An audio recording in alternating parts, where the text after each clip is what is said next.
We are live. Welcome. I am Reverend Valerie Love. If we have never met before, author of 25 books on practical spirituality and witchcraft, magic, the occult, and especially Christian witchcraft, especially the Christian Witchcraft Starter Kit. I'm having a crisis of faith, family. I have to tell you, I have to be honest with you, and I have to tell you what's going on. And I'm telling you, I have been in an inner introspection and inner combing of consciousness and inner examination and inner,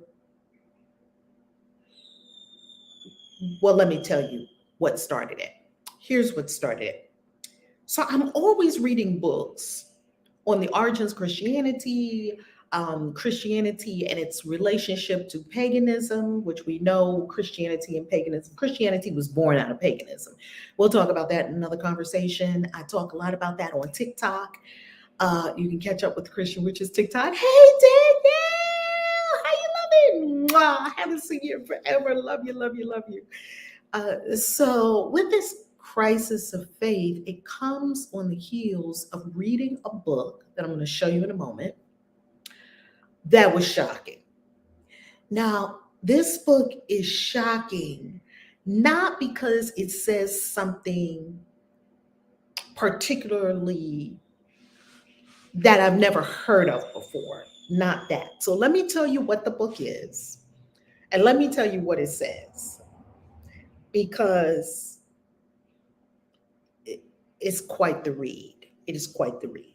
The name of the book is called Creating Christ: How Roman Emperors created Christianity. I'm going to show you. Oh my God! Hey Cyclone, I'm so happy to hear to hear able to watch another live. Yay! We're live together. I love it. I love it. I love it. Mwah, Danielle, love you. Okay, so let me show you all this book, and let me tell you what this book says. It's mind blowing. Now, first, we have a little quiz.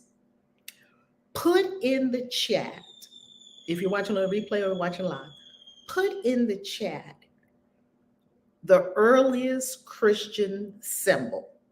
Okay? What was the symbol for Christianity? So put it in the chat. Okay? If you say it was a cross, if you think it was something else, whatever you know to be like the original, go all the way back to like right after Christ was crucified. What were people using? Was there a symbol? What were they using? Ooh, the golden sun. I like that. The pentacle. Okay, Pat says the cross. Wow, this is interesting. Okay, so everybody put that in the chat. And let me show you this book that has my mind like, psh. And that's not easy to do because I read a whole rack of books. I'm always studying. I'm always researching. Okay, I'm an independent researcher. Okay, here is the book I pulled up for you. The Star. One would think it's a cross, right, Danielle? I know, right?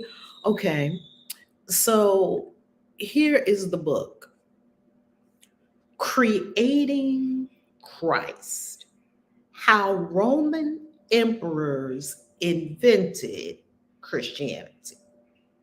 Now, my affiliate link to buy this book is in the description box below. So if you would be so kind as to use my Amazon link to buy this book, that'd be great. You don't have to. It's up to you. It's an offering. This book by James Valiant. Here's what this book is purporting. This book is purporting that the entire New Testament was written under the aegis of the Roman Emperor Titus Flavius.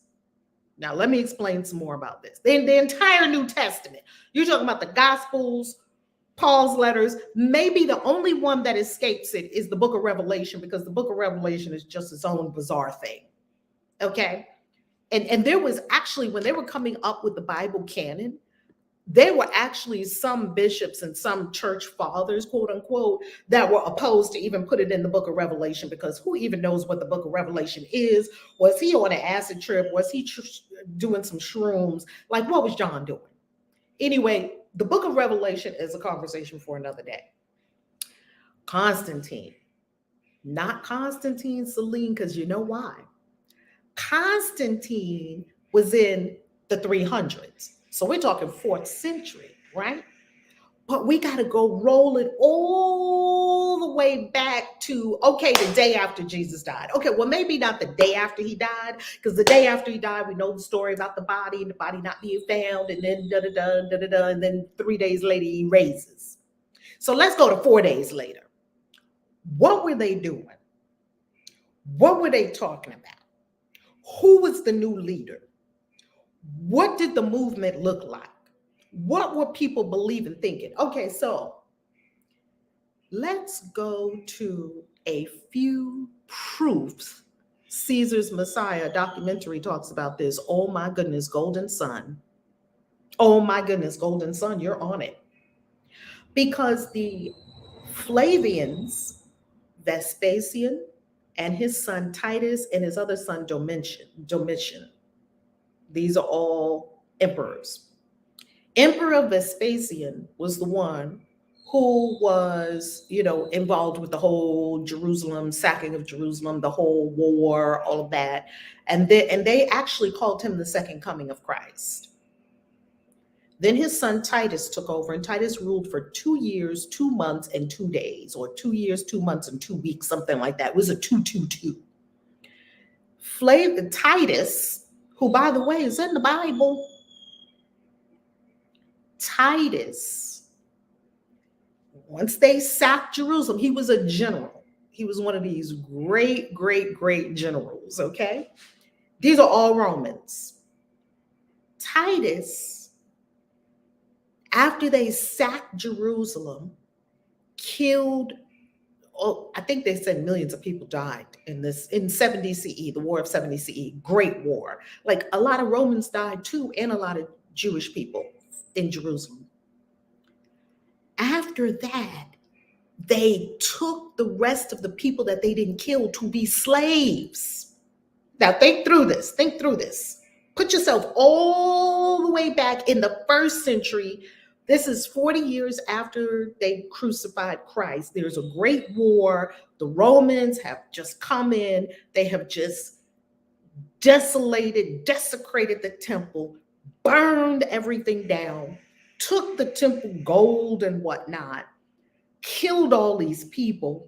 A lot of Roman soldiers died too, the legion of Roman soldiers that were in charge of, I think it was the 10th Legion or the 10th Regiment or something like that. They had regiments. The Romans were these very cruel, they put down any kind of uprising. They put it down fast and cruel, and they would just line the road with crucifixes and just nail up everybody and let the birds pluck your eyes out and stuff. Like they did that because, think about it, they didn't have police.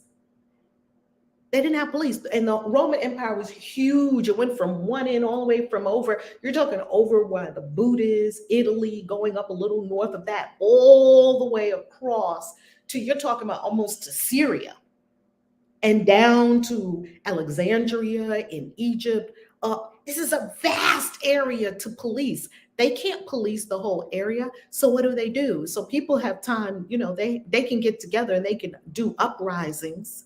And they were ruling with so much fear. Absolutely, Celine, just fear. And I don't think a lot of Christians even look at the circumstances under which the Bible was written. And wouldn't we have to know that? We're reading a book and we want to seek to understand this book. We don't even know about Paul's life. All we know is Paul said, no fornication, no this, no that. Oh, they can quote you what Paul said, but they don't know anything about, did you research beyond that? Well, since I'm such a deep researcher and I love all this stuff, so they put down, so any Jewish revolt, because of course the Romans ruled with an iron fist. So any revolt, which they had a lot of revolts because the Jews didn't want to be ruled. What people want to be ruled with an iron fist? No one. So of course you're going to have revolts, and you're going to have these Jewish revolts. And then there was the Bar Kokhba revolt. There was lots of revolts. Well, how did the Romans deal with revolts? They would just go to the place. They would send a legion or a regiment of X amount of soldiers, and put the revolt down fast and hard and grab all the people and chop down tons of trees, make crosses, line them up on the road where people could walk by and see them, and nail them all up and say, now, anybody else ready for revolt? So it was so vicious how they operated that was enough to scare probably a lot of people, but not everybody. So when it came time, just giving you that back story about the Romans. So after they took Jerusalem, sacked the temple, what happened to the people who survived? They took them as slaves. They had tons of slaves. So why do you think the New Testament in the Bible is so slave friendly? It speaks of slavery as a virtue. Give you an example. Slaves, listen to your masters. It says, listen to your masters, even if your masters are cruel. It says it right in the Bible. Look it up for yourself. I'll give you all the scriptures. I can put some scriptures in the description box. Well, we don't need to do that because you can just go to Bible Gateway or Bible Hub and you can just search it yourself. It says, slaves, honor your slave forward. Thank you, Danielle. It honors and condones slavery as a virtue. Why? I always wondered that. Like, I knew that in the Middle Passage, the colonizers used these. And when I say colonizers, I'm not talking about a color of people. I'm talking about a consciousness. There are people that are not of a particular color or race or creed that have a colonizer consciousness. And in Africa, you had, in many parts of Africa and different countries of Africa, you had some Africans that were enslaving other Africans. So colonizer is not a color. Colonizer is a consciousness. And there are some people now that have a colonizer consciousness still. Well, the colonizers took the slaves and then they used the Bible to perpetuate slavery and to keep the slaves in line. You need to listen to your masters. Why is the New Testament so slave? It's a good word, slave forward. Why is it saying all this stuff about slaves? Obey your masters, obey your masters, obey your master slaves. Because when it was written, they had just rounded up a whole bunch of slaves and they wanted these people to be subservient and not uprise. So they made it as a virtue. This is what your God says. This is what the new religion says. You see, here they go, making a religion from Christ, making a religion when Jesus never started a religion. He didn't start a religion. Okay, so all right, so I'm thinking about this. Wow, this is shocking. This is a little shocking. Not that we didn't hear all these stories about slave this and slave that in the Bible. We read that stuff in the Bible. And we were like, well, there were slaves in the Bible. And I guess if you want to be a good slave and be pleasing to God, you need to obey your master. No. If you're a slave, you need to get up out of there and not be a slave. You need to escape. You need to uprise. You need to not be obedient to a master because God didn't create no slaves. Humans made that shit up. And then they tried to justify it by putting it in a book and making it, God says you're a good person if you do this. Oh, that is just so conniving. That's conniving. Okay, now, let's continue. Titus Flavius. No, I'm not making this up because I just showed you the book. Yeah, I made up the history of Rome. This is the kind of ignorance that we're talking about. I made up the history of Rome. I made up that Rome sacked Jerusalem. I made that up when it's in 50 million history books. Like, go fucking read a book. Go fucking read a book. Look, bye. Because I can't take people that are just so simple and ignorant. You got to get banned because you're just too ignorant for me to even think about in this moment where we're talking about these deep things. Read a book. Look, those are the people that are going to be on the. I talk about them at Thanksgiving. They're at the kitty table. You have to give them a plastic spoon and a plastic fork and a plastic knife that don't cut shit because you can't. You're not on stake of God's word. You're in the. Bye. We having a grown folks conversation here. Y'all are grown folks. Everybody else, get the hell out. I ain't got time for these crazy Christians today. Maybe on another day when I was a little more peaceful and compassionate, I would have a minute for these crazy Christians today. Today ain't the day, crazy Christians. Get fuck off. I said it, and there ain't gonna be no ads running on none of these videos because this is not ad friendly. This is Reverend Val telling you some truth that we talking about. We talking about real crisis of faith here. Okay, so let's continue with the story. Okay, Gypsy Soul. Let's see. Gypsy Soul is a wise woman. Let's see what you saw. Oh wow, that's what I just spoke about. This didn't have something to back up what I was saying. I have to get the book. Oh my god, the book is mind blowing. Okay, let's go further. That's not all. That is not all, family. Keep putting what the symbols, the earliest symbol for Christianity, keep putting it in the chat because when I show y'all, God is my strength, my comments are slow, not catching these CC comments. Crazy Christians. You know, I'm used to crazy Christians, but sometimes I'm just, my patience ain't, I'm not a saint yet. So block, ban, bye. Okay, so it gets better. So already we're starting to see this case that there was a heavy Roman hand on the New Testament.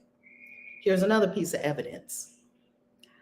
I often wondered, family, tell me if you ever wondered this in the whole story about spiritual mother, it's Bridget Harris. Yes, Bridget! Yes! Tell me if you ever had questions about this story in the Bible. Why was it that Pontius Pilate was so reluctant to kill Jesus? They painted Pontius Pilate in the Bible, in the New Testament, in the Gospels. They paint Pontius Pilate in the Gospels like he's this, he was wringing his hands about killing this innocent man. His wife was having a dream, don't kill that man, he's innocent, this is a holy man. Why did they make Pontius Pilate look so good in the Bible? And who was the villain? Jewish people. I often had suspicions about that. Like, why were the Jewish people painted in the Bible to be the enemies of Christ, to be the ones who were responsible for killing him? And why were they the scapegoat? They were the heavy of the Gospels. I always feel that to be a little suspicious, like all the Jewish people didn't like him. And they were screaming, don't kill Barabbas, kill Jesus. Remember, he had a choice because supposedly Pontius was like, okay, he was shuffling, how can I keep this man alive? Where if you go and look at history, Pontius Pilate is one of the most cruel people ever. He was killing people left and right. Why wouldn't he kill him? Okay, maybe it was God, God's Holy Spirit, whatever, all good. Yet, the story doesn't add up. And here's why the story doesn't add up. Hey, Fuzzy Onesie, how you loving?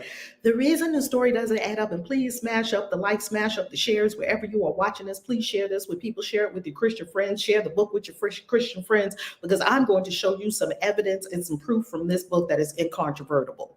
It just is. That's why I'm having a whole crisis of faith about the entire New Testament now. And I'm sharing it with you because this is important. This is important stuff. This is soul stuff. This is what we staked our lives on at one point when we were in the Christian faith. Okay, let's go further.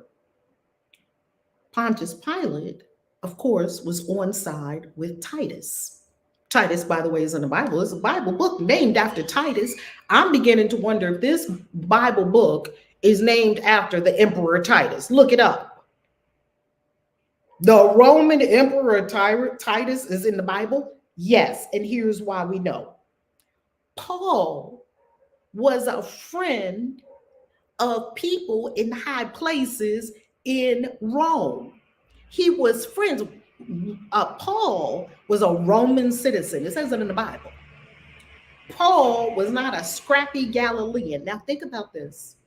Jesus and his followers were scrappy Galileans. And I say scrappy because these were not people of these were not the elite. These were not Sadducees and Pharisees or scribes. These were not well written people. These were not, might not have even been able to read books. Jesus might not have actually, well, Jesus could read because there's many places in the Bible where he's reading, yet he is from Galilee. Galilee is like Harlem. It's like a little hick town. It's not like Rome. It's not like Alexandria. In the ancient world, Galilee is not like, that's why people, when they were hearing it, you're from where? No, nothing comes up good out of there. It's a little hick town. No one paid attention to it. So now you are telling me that Matthew, Mark, and John, now Luke, we know Luke was not even one of the apostles. Luke came years later. You're telling me that Matthew and Mark and John, these three apostles, that they were so well learned that they could write in this very elevated Greek. When you read the original Greek manuscripts, these are some highfalutin people. These are educated people. These are people who are writing, who know prose and mythology and all of that. The reason we don't understand any of this when we're reading the Bible is because we're not reading the Bible in the original languages that the Bible was written in. If you picked up a book and one chapter read like Jay-Z's rap, and chapter 2 read like Shakespeare, and chapter 3 read like the English I'm speaking now, and chapter 4 read like the Queen's English from Great Britain, you would know that 4 different people wrote it, or either one person is writing in 4 different styles. If the AI examined it, it would say these are 4 different writers. Yet that all can happen in one book of the Bible, like Matthew, yet we're not reading the original, so they just whitewashed the whole thing, made it English, and we're just reading the English version. We think one person wrote this, or we think that the actual Matthew wrote this. The actual Matthew probably couldn't even read one letter if you put it in front of him. Maybe he could, because they say that Matthew was a tax collector. Think about it. Think about Jesus' first apostles. Weren't they fishermen? Back in the day, do we understand that everybody could not read and write? Reading and writing is a common thing now. That wasn't how it was in the ancient world 2,000 years ago. Everyone couldn't read and write. You didn't need to read and write. You were a fisherman, or you were a carpenter, or you were, by the way, he was a father. The story is that his father was a carpenter, and as a carpenter's child, he would learn a trade. And also the carpenter was highly regarded in the little town or whatever, because the carpenter could also set bones. They could cut wood and set your bones. So if you had broken bones, you would also go to the carpenter. Look it up. Don't listen to a random witch on the interwebs. Study to show thyself approved. Look it up yourself. Okay. So, Chris, oh, so you know Greek? Bye. Because it don't seem like you're here to add anything helpful to the conversation. Bye. I tell you, you caught this witch on the wrong day today. It's the day before Thanksgiving. Everybody getting fucking banned and blocked while we talk about this serious issue of crisis of faith, unless you have something intelligent and wonderful to add to the conversation, something that forwards the entire conversation. Okay.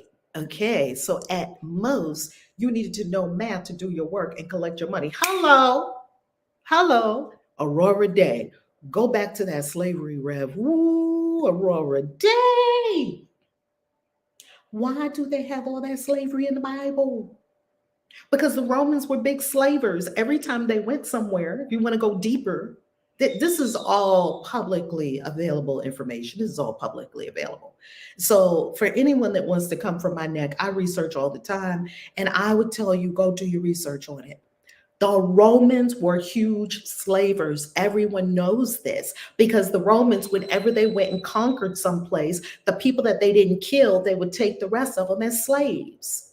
The Romans had houseboys, house servants. And as a matter of fact, if you look up the Roman celebration of Saturnalia, which happened once a year, that was the year that they exchanged places, that the slave could tell their masters what to do for one day.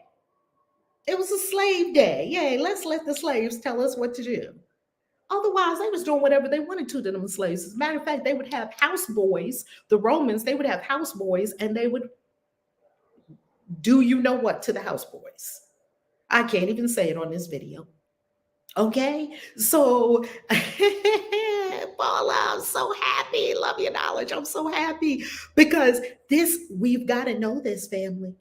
We've got to study to show ourselves approved. We cannot be like these dumbass Christians out here that only believe the apologetics. They only believe what they've been told. They will never pick up a book like the book I'm recommending to you. Read this book. I'm telling you, after this book, I'm having a crisis of faith. Creating Christ, How Roman Emperors Invented Christianity by James Valiant. I gave the book 5 stars. It's got 400 ratings. This is not a book. This is 30 years of research. This is not a book written by some, and just, I feel like writing a book, so I'm just going to write a bunch of stuff in a book. No. This is a book with 30 years of research. Things that they were talking about in this book, I have been scratching my head about with Christianity for a very long time. Let's go to the original symbol. They replaced houseboys with altar boys. Look at that golden sun. That's exactly what they did. And still doing the same thing to them. Because the Holy Roman Empire, I was just there in summertime for our retreat in Italy. We go to the Vatican when we go to Italy. That's the Holy Roman Empire. You're in a different country. You're no longer in Italy. They have their own country. When you cross the line, it tells you when you're walking on maps, you are going to cross an international border. When you walk right here, you're out of Vatican City. Right here, you're inside of Vatican City. They have their own police, and the police can't even come into Vatican City. What are they hiding in there? Listen to Billy Carson. He'll tell you all the things that are hidden underneath Vatican City. Oh my God. Now let's go to the earliest Christian symbol. Who thinks the Christian symbol is a cross? That's what they told us. That's what they told us. They told us the Christian symbol is a cross. No, it was not. The Christian symbol. Are you ready for this, family? I mean, this thing almost had my head explode. The original Christian symbol was an anchor with a dolphin or with 2 fish. I'll tell you what it means. Now, how do we know? How do we know this was the original Christian symbol? Before the cross. Because we'll tell you in a moment when the cross came in. Before the cross. Before the fish. Remember the fish? I thought someone would mention the fish. Remember the fish? I'm going to tell you something else about this original Christian symbol. Oh my. Universal Church Unite. You making me question my entire life. That's me right now. Thank you. I was like, I got to talk to my peeps about this because this thing, it will reconfigure your whole consciousness. Now, I'm not even done yet. Wait till we get into this, okay? God is my strength. What do these Christians, they think the Council of Nicaea was? The Council of Nicaea, they totally made up religion. They totally made up the Christian faith. Okay? They made up the Trinity. They made up all of that. They made it all up. That's why you can't understand it. When they tell you why you don't understand it, you ask too many questions, they say it's mystery. Oh, okay. Okay, you don't know. Just say, we don't know how this works. Because we were arguing, actually, because some of the bishops thought he's not God. And some thought he is God. And some thought, but how can he be God? But then what about the Holy Spirit? Is the Holy Spirit God too? They went in the room arguing.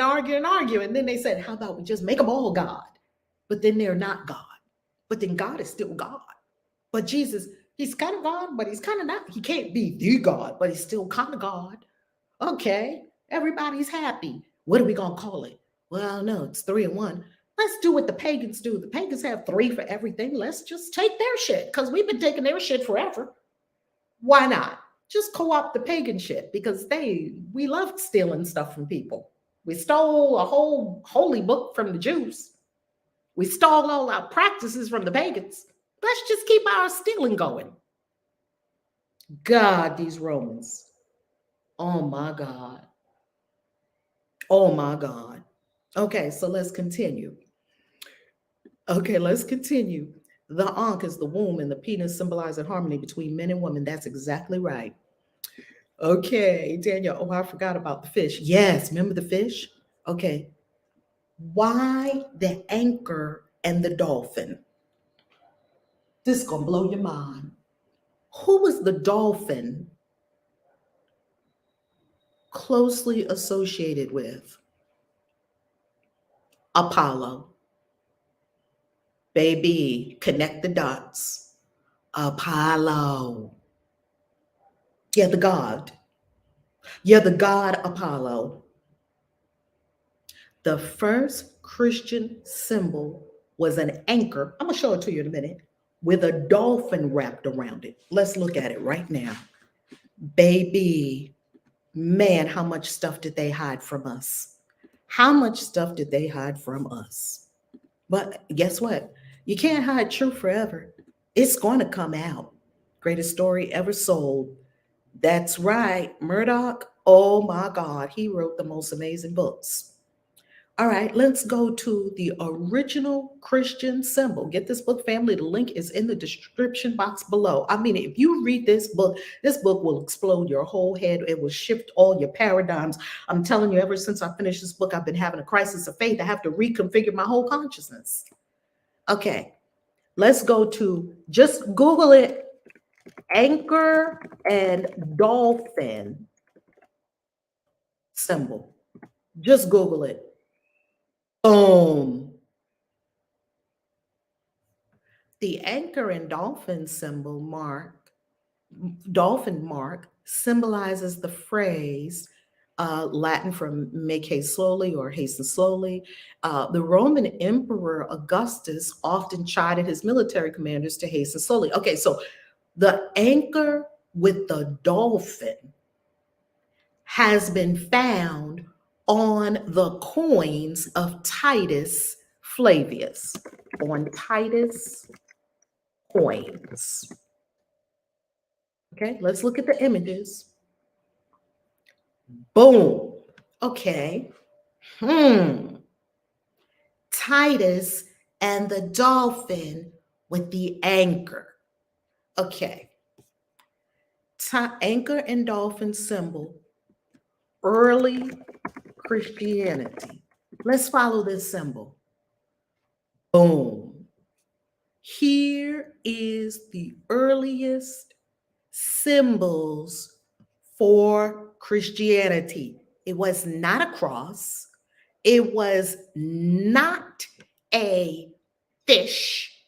It was a dolphin with a anchor.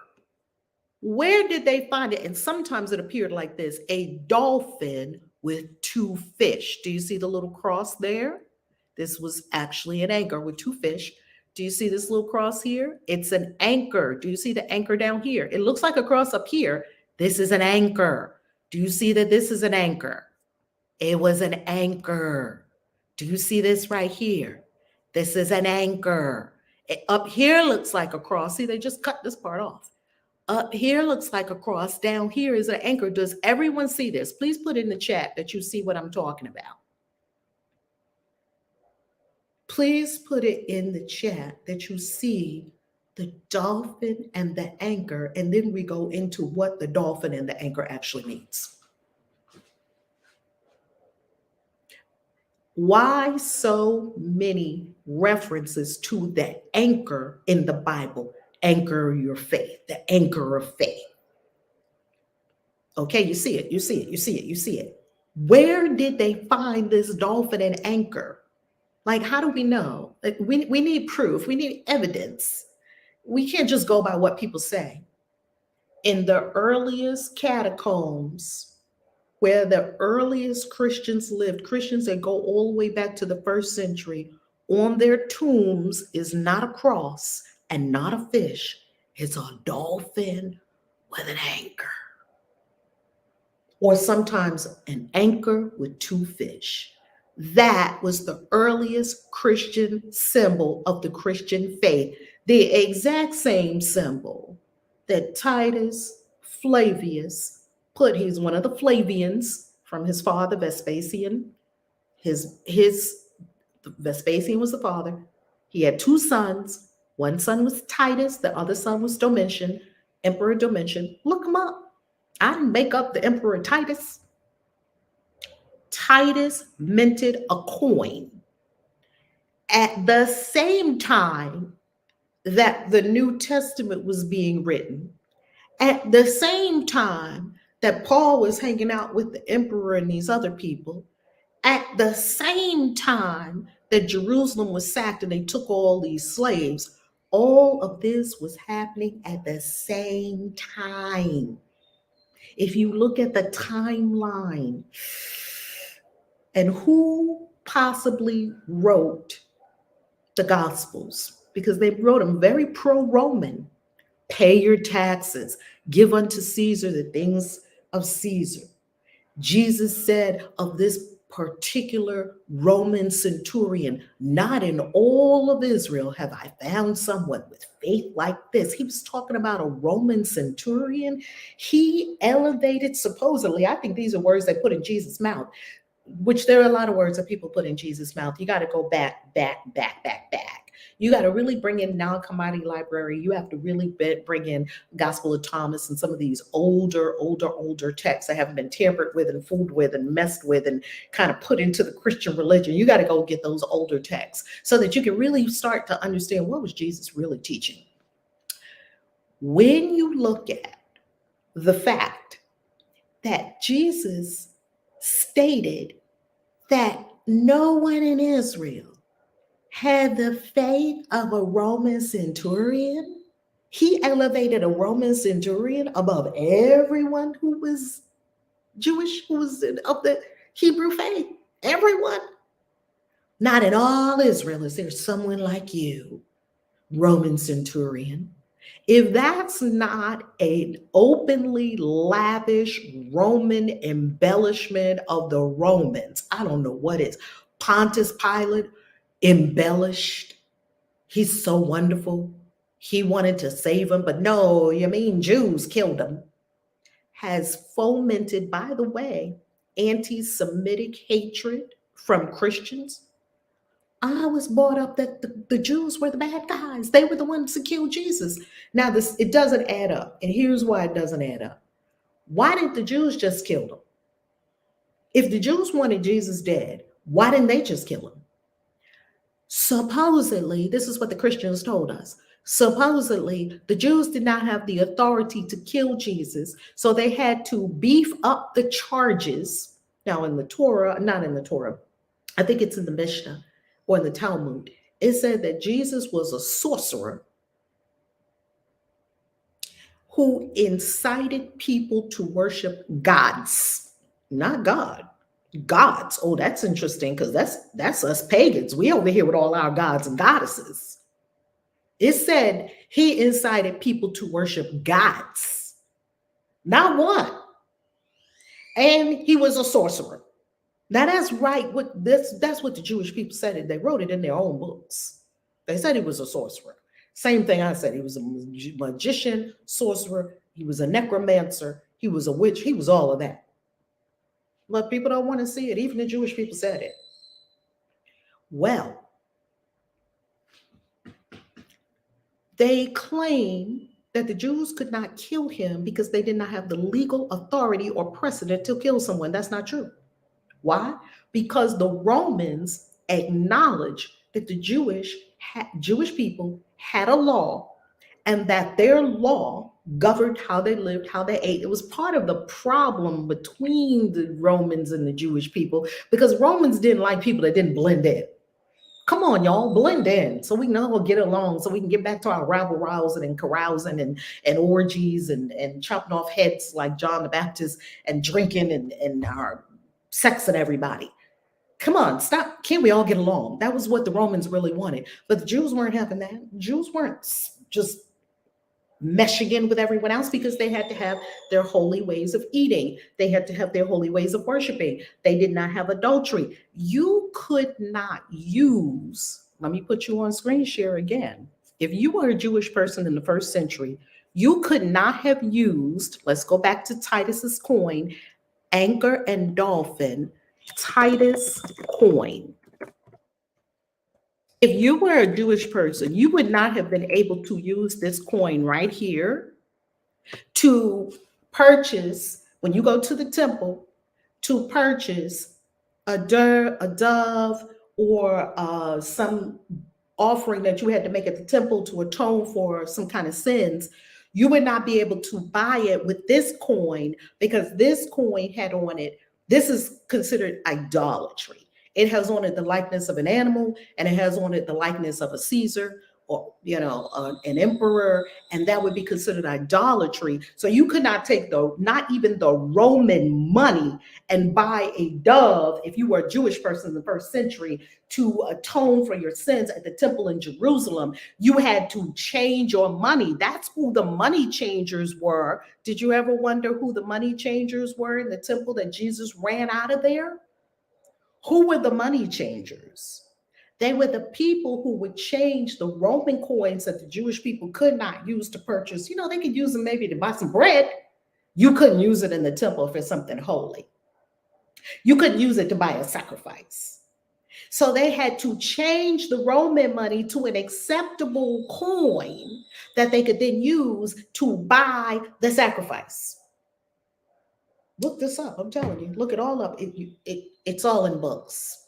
It's all in books. Matter of fact, it's even easier than that. It's on YouTube. Right? So I'm not saying anything revolutionary here. There's nothing here that's shocking. There's nothing here that's not in 50 million books. There's nothing here that scholars don't already know. I'm probably not even saying anything that your pastor doesn't already know. Them pastors knew it because they went to Bible seminary. These pastors found these things out, with a lot of them, when they were in Bible seminary, and they were like, well, I could never tell that to my church because they just wouldn't go for that. So let's just go with the regular Jesus story. And they just keep perpetrating a fraud.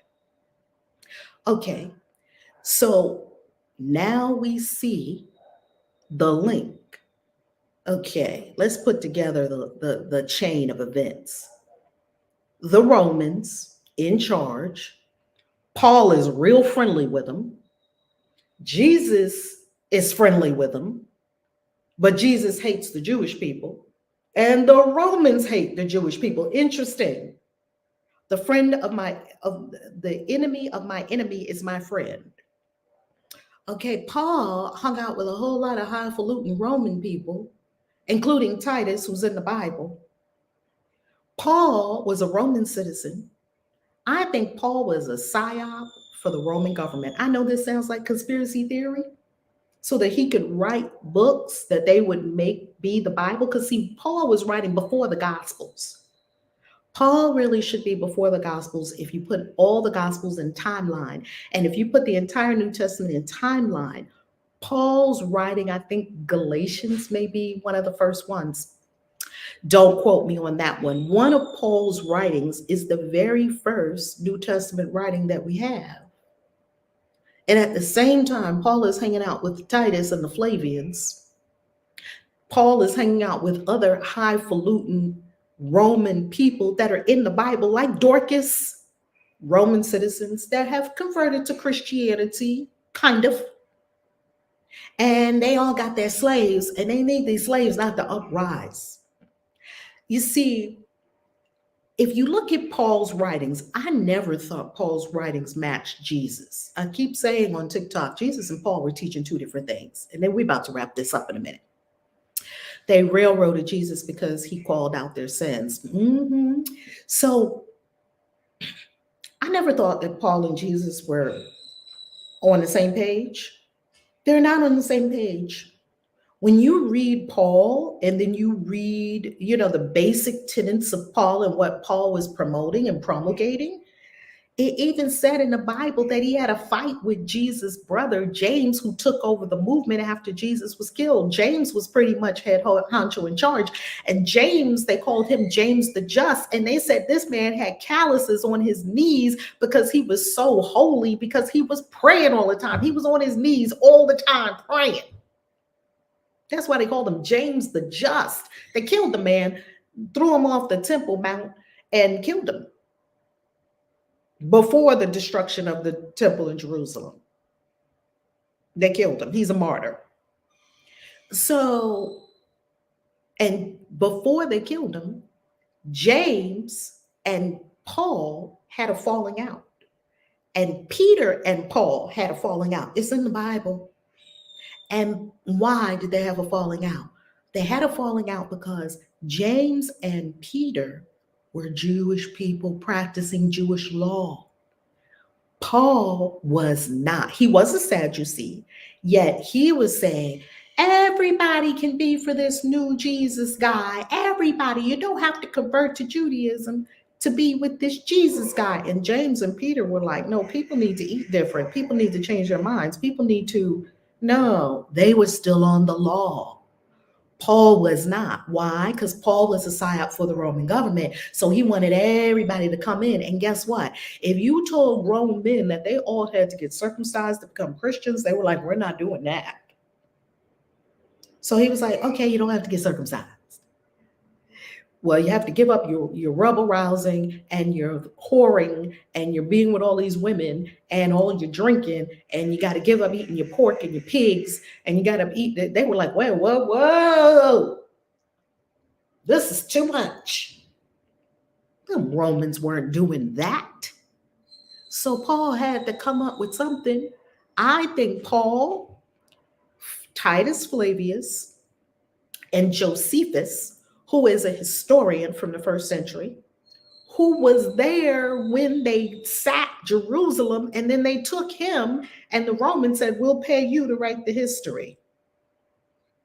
Well, if you're paying somebody to write the history, are they going to write a history that makes you look like the bad guy? Of course not. They're going to write a history that makes you look great.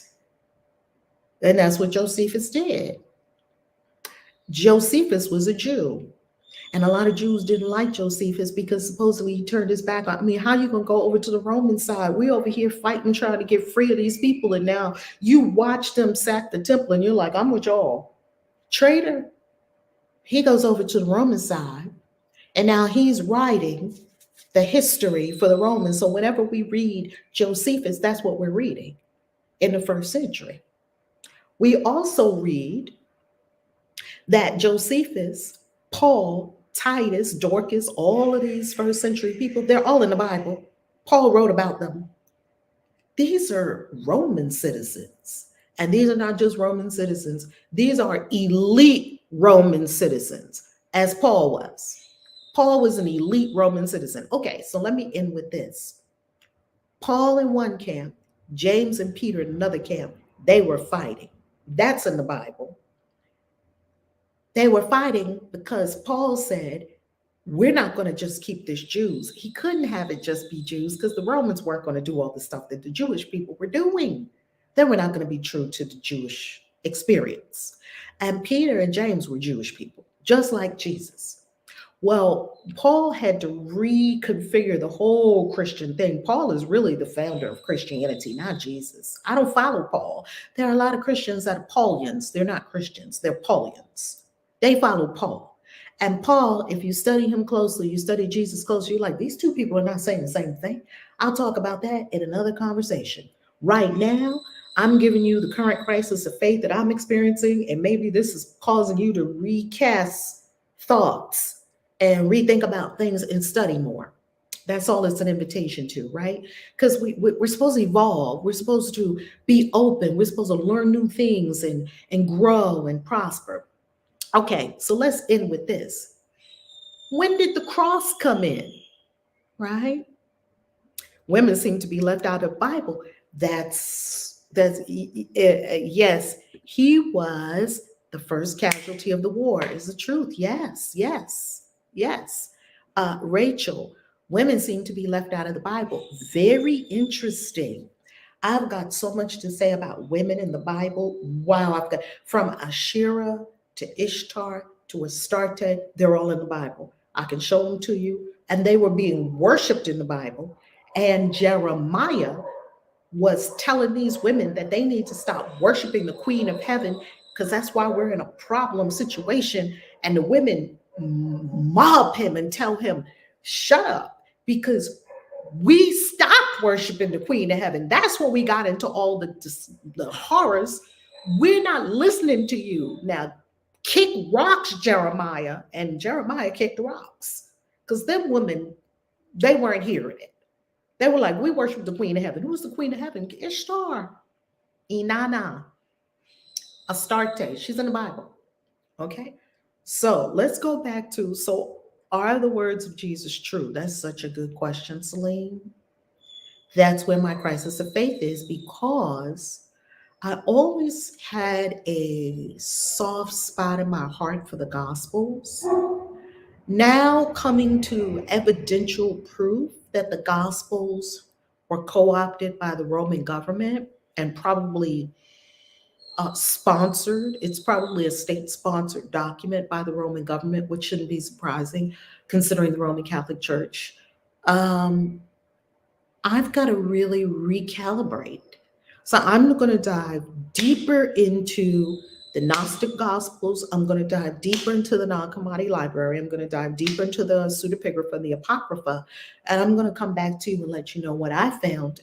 And you let me know what you find too. And we'll have this continual conversation, because it's shocking. It is shocking. What if the whole New Testament is just a piece of Roman propaganda? That's where I am. Like, what if the whole New Testament is Roman propaganda? Come on, Paula. It's definitely a witch, right? Jesus, Yeshua was a straight up witch, and that's my savior. Come on. That's the same way I view Jesus as a sorcerer, the same way the Jewish people viewed him as a sorcerer, a magic worker, a magician. They call it the Anshe Ma'aset. If you look on the Christian Witches TikTok, I explain all this. Let me pull up the Christian Witches TikTok for you. And if you look at the Christian Witches TikTok here, this is what it looks like. Go to Christian Witches. There's only one account. There are people that try to, imitate Christian Witches, yet there's only one, and it says we never DM for readings. But anyway, on the Christian Witches TikTok, I share with you a series I did about the Anshe Ma'aset. These are people who are trained in the high magical arts, mysticism, could do things like bring down rain from heaven and change and use the elements and heal people. And they could do a lot of things. These are Jewish mystics. I think they were the forefathers of the great Kabbalists. Okay. Aurora Day, total Roman propaganda. I think that's what you have in the very sanitized Bible version that they give you definitely in the Catholic Church.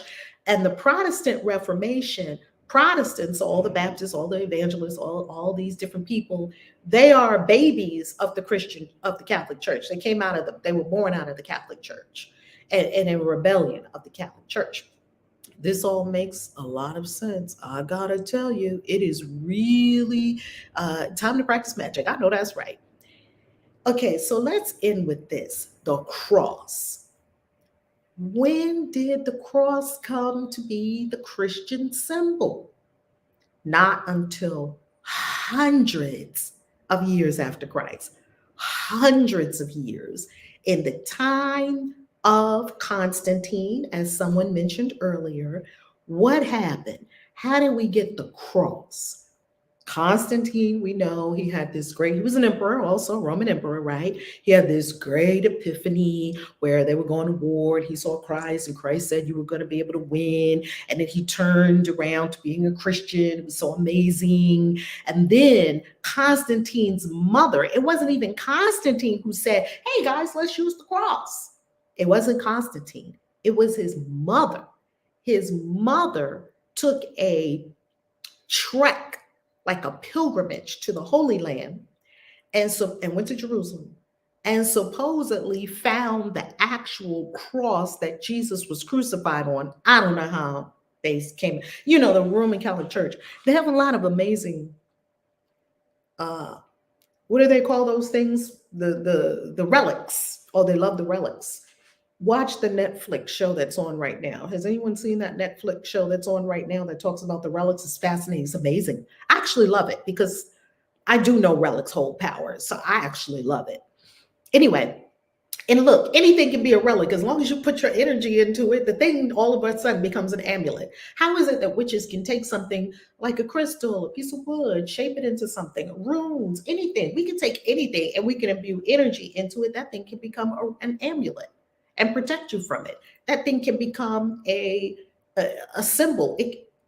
What is a sigil? We made it and then we imbued it with energy. So, of course, I believe in relics because so many people imbue energy into this relic. Of course, this relic has got energy emanating from it. Okay, so anyway, Constantine's mother went on a pilgrimage to the holy city. She found the actual cross that Jesus was crucified on, and she came back and said, "Hey guys, it's a cross from now on. Forget about all that fish and the dolphin stuff. Forget about it. It's the cross." And that's when Christians took on the cross about 400 years after Jesus. Not quite 400 years after Jesus, maybe 300 and change after Jesus is when Christians took on the cross. I mean, wow, family. Just can you see why I'm here like, where do we go from here? And I talk to Christ in here all the time. I want to know, Christ, what can we look at in this world that really came from you? That's what I want to know. And trust me, I'm going to find out. All right. What about the Gospel of Thomas and other missing books? I love the Gospel of Thomas. I do get the sense that the Gospel of Thomas more gives you the true, actual teachings and words of Christ. Because when I read the Gospel of Thomas, it is very much the same vibration as when I'm talking to Christ. It's very similar. I'm glad I found your channel. It resonates, questioning things. Oh my goodness, Rachel, do we question a lot of things around here? And of course, just don't believe hook, line, and sinker everything that they gave you in church, because church is giving us, a story. It's a wonderful mythology, and it helps people. If church helped lift people out of depression and sadness and fighting with their spouse and thieving and all of that, great. I'm all for that. Yet church is not going to give you the ultimate answers. It just is not. That's right. You know about Saint Helen, that's right. She became a saint, Constantine's mother. They made her a saint for finding the original cross, and then they built a church there. It's the Church of the Holy Sepulchre. Sepulchre. How do you say that word? Sepulchre. Church of the Holy Sepulchre or Sepulchre. It's there right now, built on the spot where she found the cross. Meanwhile, why was the dolphin used? Because Christ is another version of Apollo, very similar. And the dolphin was Apollo's animal. And supposedly Apollo morphed himself into a dolphin. The dolphin was sacred to Apollo. Just put that in your pipe and smoke it. Just like, wow. Well, we didn't know that there was a connection. Of course, Greek mythology would be in the Bible because the Bible was written in Greek. Put the puzzle pieces together, family. Someone is going to help me pronounce this. Sepulchre. Thank you. Sepulchre. Sepulchre. Thank you. I needed help with that word. Jesus was connected to the mind of God and knew him as all of creation, as us living in him and his kingdom in us as our soul, the Holy Spirit. Yes, it's beautiful. It is beautiful. So family, thank you so much. I'm going to show you the book one last time before we close up. And I'm going to put the link in the chat. Get this book. Get this book. Creating Christ. I'm going to get my Amazon affiliate links. Oh. I don't know why, for some reason, it's not letting me do the link in this second. Let me see if it'll let me do the link. Okay. I have the link in the description below this vid. So look in the description box below this vid and get the link and read the book, and then come back to this video and comment on it, because I am very interested in hearing your conversation about this. And I'm very interested in our rising up and our wisdom as a community, as a global Christian witches community around the world. We get to be very well read, very well studied. We research. We don't simply go on hearsay or just, smoke and miss. I like evidence. And this book is full of evidence, and it's damning evidence. And it's the same evidence that's in the Bible, and it connects a lot of dots. So y'all let me know your thoughts. Okay. Sepulcher. Thank you, Danielle. Sepulcher. Thank you so much for that. So the Egyptian gods were legit. Absolutely, the Egyptian gods were legit. And they're actually in the Bible. And I'll tell you that story in another Witchy Wednesday conversation.